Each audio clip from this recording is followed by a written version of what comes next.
All right, what's going on there, folks? Welcome back here to another update on this Monday, right? It is Monday, January 22nd, 2024, 4:30 p.m. here, California time. Latest activity shows a 1.6 into the area of California. Been getting quite a bit of earthquake activity here across the China region. Goodness.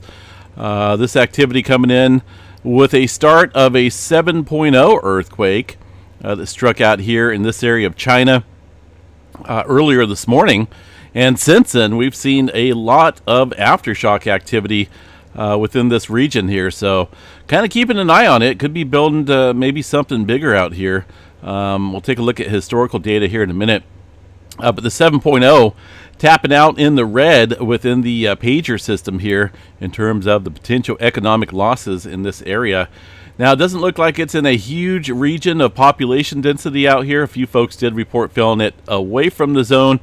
For those that were unfortunately around the epicenter, obviously it's going to be some severe to maybe even some violent shaking that was reported there from that 7-pointer, occurring fairly shallow at about 13 kilometers here below the surface. Now, the USGS did put out a tectonic summary here, and they mentioned about today's earthquake occurred as a result of some reverse and strike slip faulting at a shallow depth. The focal mechanisms here for the event indicate that the rupture occurred on either a moderately dipping oblique reverse and right lateral fault striking east, or a steeply dipping oblique reverse and a left lateral fault striking west. I know it's a lot of information there in some wording that's geology related, right? But it's due to the intraplate area. There's a fold and thrust belt within this zone, and it's mainly due to the collision of India into Asia. So that's going to be this region right up here, just north here. There's a lot of collision going on between those two plates. And this area can see some large earthquake activity. I pulled up the historical data here for this same region. There's today's 7.0. That struck around this area. Now, very close nearby, we've seen a 6.5 back in 1915, and a couple other events similar to today's 7-pointer, although back in 1911 they had an 8.0. It's a little bit north of this area, but it's been a while since we've seen any 7-pointers out here, so somewhat overdue in terms of, you know, the reoccurrence intervals out here. You know, quite a bit of time has passed since we've seen any large-scale movement. But there's always that possibility here of seeing something maybe bigger in the area. Right now, with all this aftershock activity occurring, we got a little window of potential when it comes to seeing maybe something bigger here. Remember, right now, 7.0, the largest, and the largest aftershock they've had looks to be a 5.8. That one occurring almost immediately following that 7.0. So just keep an eye on it. I think as the time goes on, you know, over the maybe the 24-hour period here, the less likely that we'll see anything larger. But we're still within that little window where we could see something bigger stir up out here. This earthquake was from yesterday, not associated with all the activity today. But regionally speaking here, it is probably around some similar plate or some fault system out here. Looks like it's just on the south side of these mountain ranges here, where a lot of crunching tends to take place here between all the plates. Got the Himalayas down south here. Just a huge cluster of plate interaction out here. So we'll continue to watch that. Again, there's a lot more earthquake activity showing up than what the USGS is reporting.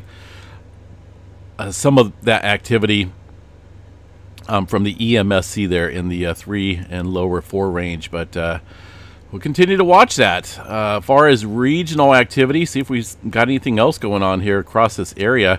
Really not seeing it. Doesn't look like we're seeing any migration of movement. Just clustered up here across this area of China for now. Back over across the Indonesia Islands area, still seeing some movement. This is all very typical. The Japan area, not a whole lot of activity currently taking place there. Still seeing some deep movement back here across the Tonga area and the Fiji Islands area. The latest one shows a 5.3 earlier this morning at 224 kilometers deep. Some movement up in Alaska.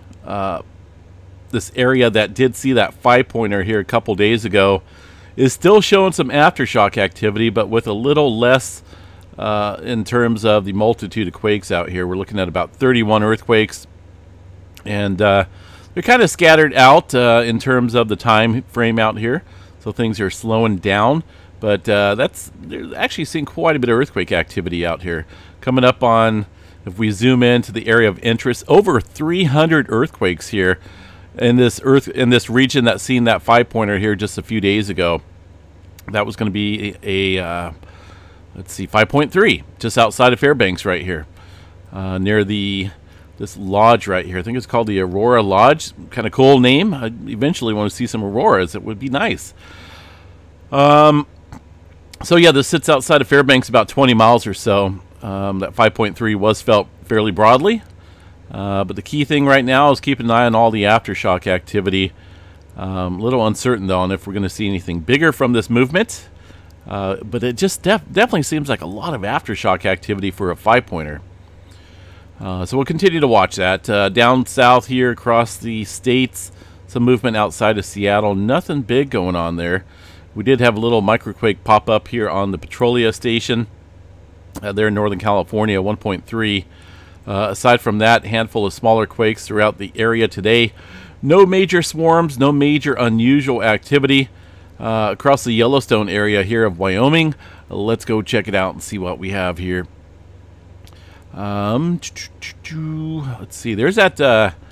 There is the earthquake. Oh, I wonder what's going on with some of these stations here. They look like they're offline.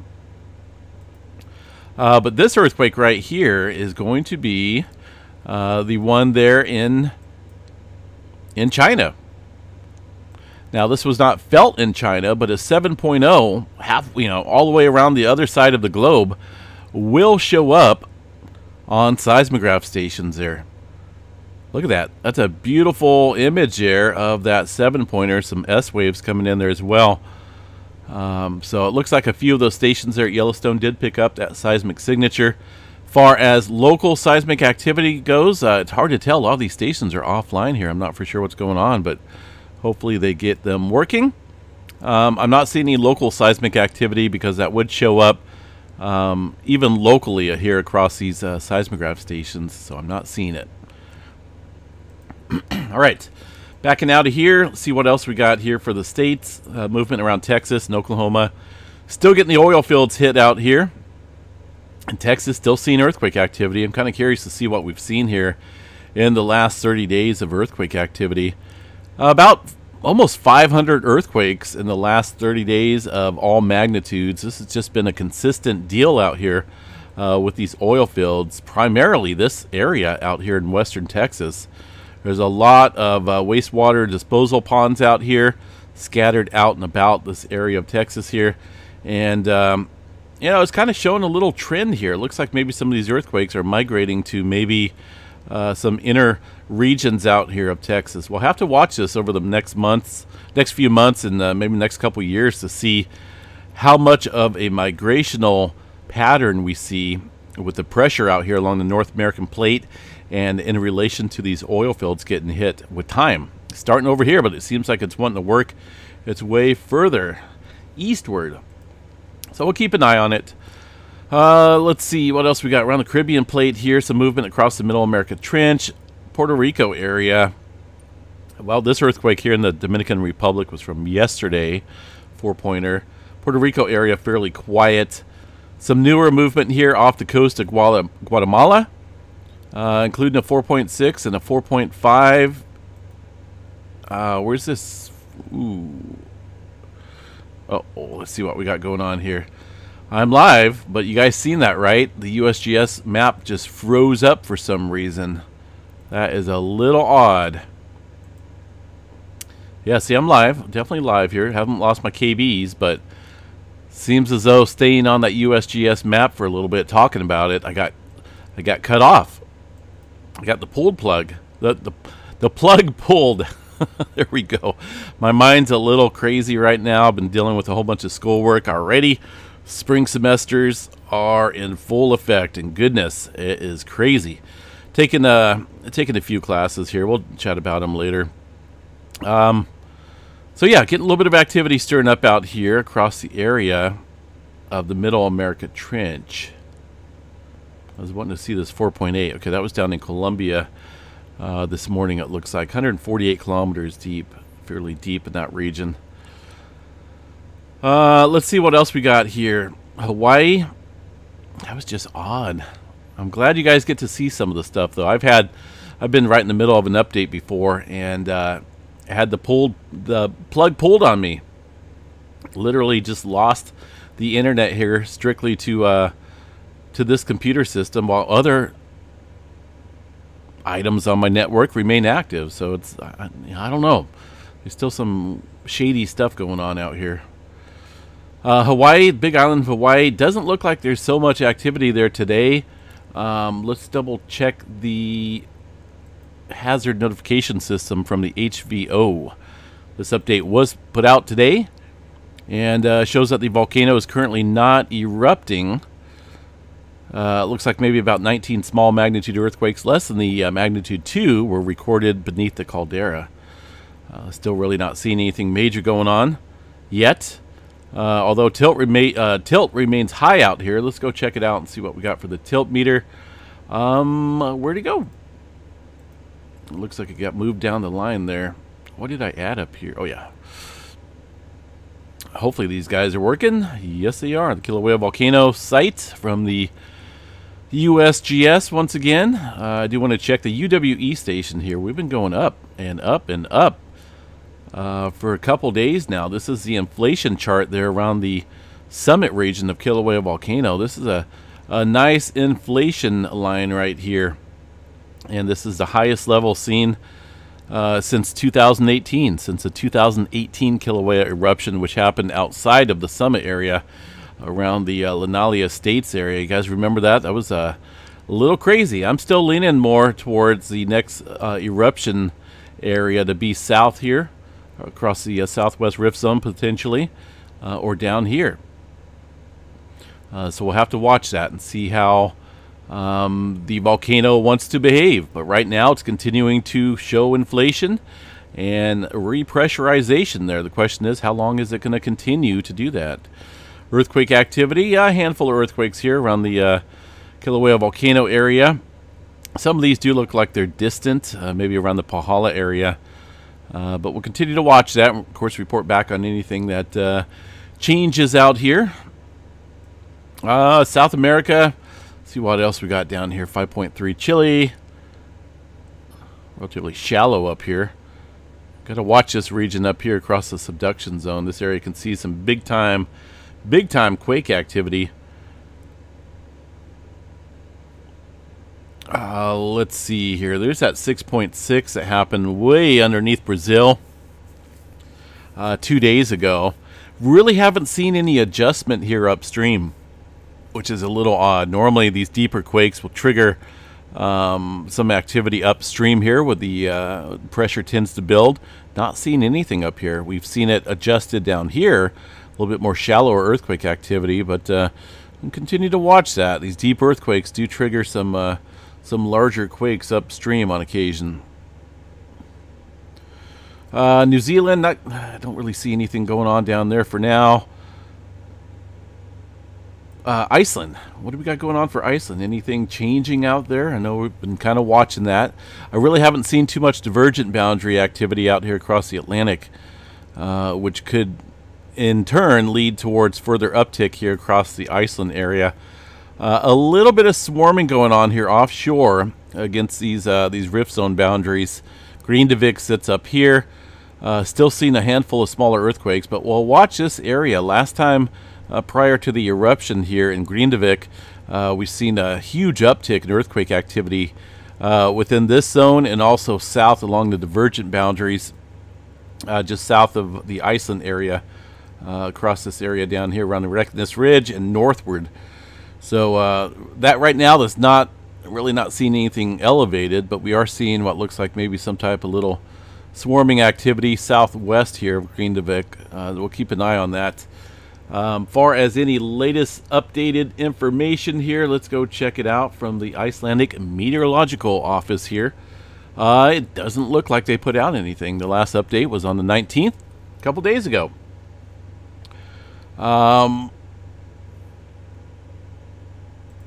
Yeah, so that basically just stated about that they're still seeing land uplift and whatnot across the area, inflation, and that's pretty obvious here across a lot of these stations as well. Let me see if I can find Greenland here. One of these, there's the other Greenland station here. They took that offline. Well, this is the one that is offline that got covered up from the lava right about the eruption time. That's when we lost all the data. So that is not operable. I don't know if it'll ever be found. But the current Greenland map right here does show continued inflation. Look at that. So we're still looking at some high levels there of inflation occurring directly underneath the Greenland area. The Svartsengi area as well. That is on this page right here. We'll just check this out real quick. See, that's still showing some steady inflation.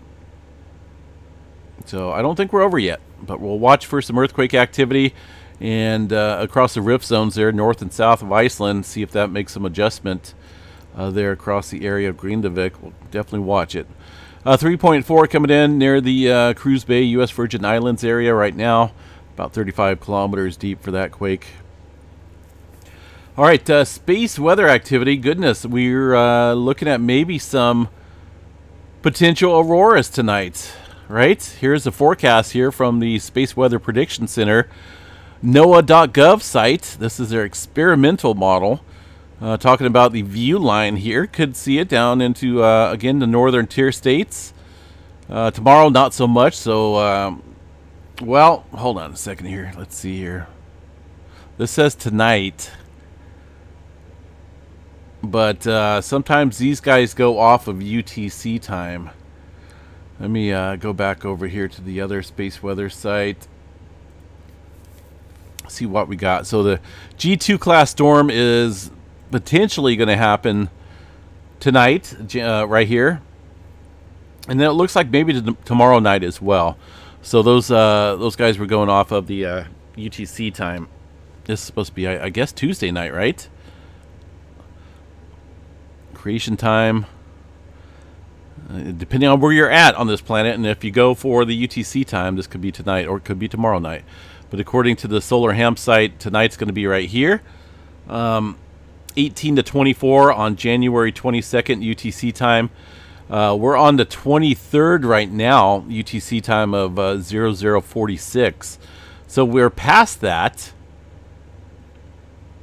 I guess this would be a portion of tomorrow too. What's going on here? Did we lose the? Did it miss us? We're supposed to get hit with a partial CME here. There was a little bit of uptick here. It looks like around the 2 to 3 range, maybe almost up to the 4. If that's the case, then I don't think we're going to see anything big going on,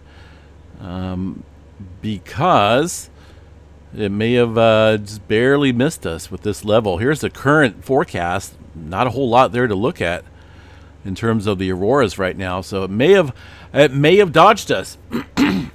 We did see a solar filament eruption there earlier today on the sun's southern hemisphere. That is definitely off of the Earth-Sun plane, directed away from us completely. Had that been facing us, we could be looking at a good severe solar storm. Kevin here states that most of the CME that did pop off this morning is headed mostly south of the Earth-Sun plane. Although a noteworthy impact is not currently expected, a further update will be provided if necessary. So, yeah, a couple different potential events heading this way. The first one here that we're supposed to see tonight, and on Tuesday night, may have missed us. But we'll continue to watch that and see if anything does become of it. Current flaring, kind of looking like some popcorn up here. When this happens right here, I am definitely opening my eyes, because we could see some X-flare potential when we see stuff like that. Right now it is flaring with a couple M flares. In fact, we had 1, 2, 3, maybe 3, not quite 4 there in the last 12 hours or so. Definitely looks like things are kicking back up, and it's coming off of a couple different sunspots here. We do have one sunspot that is starting to get a little bit more complex, and then of course this area up here has been throwing off C flares as well. But this M flare activity looks like it's coming from 3561, and 3561 is going to be right here. A lot of peppered dots here in that sunspot area. Let me check out the latest image here. Oh yeah, look at that. Looks a little bit more advanced even in this image. So we're getting some major complexity growth here within this sunspot core. Up here as well, we got to keep an eye on these two regions. Maybe this area over here is showing a little bit of growth as well. But if we're going to see any major CMEs Earth directed, these are going to have to pop them off pretty soon. This one's directly facing us, so if we can get a decent flare and subsequent CME, then we could get that forecast up there a little bit. See some auroras down into the mid-latitudes. I'd like to see them here in California myself, but we need some strong, very strong solar storms for that to happen above that range, above the current activity that we're expected to see tonight, or not expected to see. Flare threat, 99% chance for a C flare, M flare at 60. X flare around 10% chance. Proton event we're just coming down from. We did have a little bit of proton activity affecting the higher levels there of the ionosphere. Looks like that's calmed down a little bit though for now. All right, weather outlook here. See what we got for activity. We got a little bit of break here in the rain right now. It's still pretty cloudy and got some mist in the air. We're supposed to dry out here for the next day or so before another storm system comes in roughly about Wednesday here to the west coast. Not a big storm, but it is going to continue to bring some precipitation there. Look down in the south there, southeast areas getting in on quite a bit of rainfall and the severe weather potential associated with that system. So we'll have to keep an eye on that severe weather potential there in the southeast. Another storm system there for the west coast as we head towards next weekend. And then right now, look at Southern California. This weather pattern's changing a little bit. Either way, it does look like we'll get some decent precipitation across the west coast as we head into February. This is bouncing back and forth, so little uncertain on where this is going to situate in terms of the strongest potential. Let me see what we got for the ECM WF model. It doesn't quite go that far. Well, it hasn't even loaded yet. But we could check back the previous run and see what the ECM WF model is showing. Yeah, these guys are showing more of a Northern California hit from these storm systems. So we'll have to keep an eye on it. Either way, it does look like some type of weather pattern change to where we're going to see more of a zonal flow west to east, which will impact the California area here in the days ahead as we head towards the end of January and into the first week of February. Hopefully we get some more rain, right? It seems like January just flew by. Not even joking. It's going by like crazy.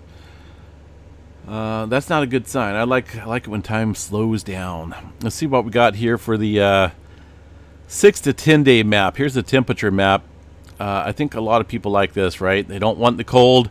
Well, we got some above temperatures coming in there, well above for areas up around the Great Lakes here in North Dakota region. Yeah. And that's the temperature map, precipitation map out here. Look at the west coast. So there's definitely some agreement going on there of some major storms heading towards the west coast. Below normal out here for a good portion of the eastern areas there. 3 to 7 days. Yeah, we don't want to check that. Longer term, 8 to 14 days here still shows that warmer conditions out there across the good portion of the country. Precipitation map here. Wow, look at that. Even the 8 to 14 day precipitation outlook as we head into the first week of February shows some well above precipitation out here. February is a good month for us in terms of wet weather, so I'm kind of curious to see what kind of precipitation totals we get from these series of storms that may be coming up here the end of January into February. That's quite impressive there. Directly in my neck of the woods. I like it. That's awesome. So far this winter, we got about normal rainfall out here in California, at least in my neck of the woods. But it needs to continue. February and March are some of our wetter months, and it has to continue if we're going to stay ahead in the rainfall bucket, so to speak. All right, what else we got here, folks? Anything else going on? No hurricanes. Real quick glance here at the maps. Yeah, with the China activity out here, hard to say. I mean, it's possible we could see some larger activity. There has been some in the past, but a little bit more further up north here with that 8-pointer. But we'll watch it and see how it plays out. Either way, a lot of aftershock activity occurring there in that region of the world. Seismograph stations out here look pretty quiet for now. Aside from that, folks, I'm going to jump off here and finish up some more schoolwork.